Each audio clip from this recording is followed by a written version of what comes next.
Le député de Trois-Rivières et premier ministre du Québec, Maurice Duplessis, avait un ambitieux projet, celui de construire un stade dans la cité de La Violette.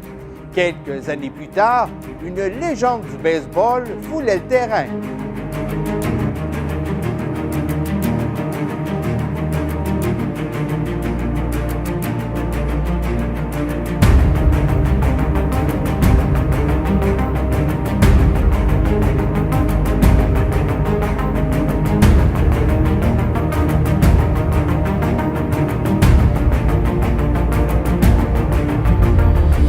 Jusqu'en 1937, le baseball à Trois-Rivières, ça se jouait dans un vieux stade de bois avec aucun confort, qui était quand même situé sur le terrain de l'exposition, à peu près au même endroit qu'aujourd'hui, alentour d'où est la piscine.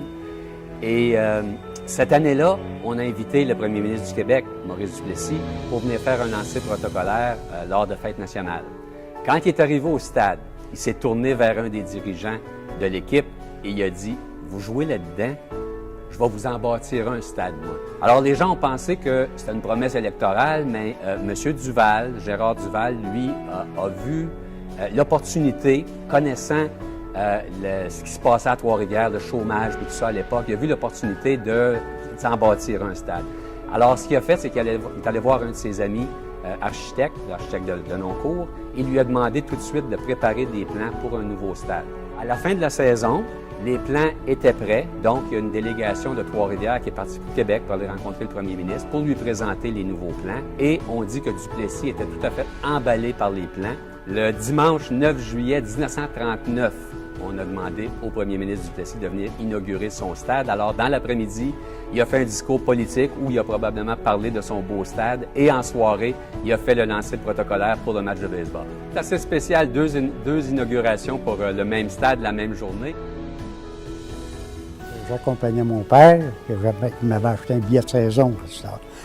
Et puis, c'était impressionnant, surtout qu'il y avait le fameux joueur Gray, qui était un manchot, comprenez-vous, puis c'était très impressionnant de le voir jouer dans le champ-centre, et puis ça valait le prix d'entrée. Aujourd'hui, je vais au stade, là, puis je regarde des jeunes familles là, qui sont là, ça me rappelle des souvenirs. En 1946, l'équipe de Trois-Rivières était un des clubs fermes des Dodgers de Brooklyn, tout comme les Royaux de Montréal. Donc, on avait les Royaux de Trois-Rivières, les Royaux de Montréal.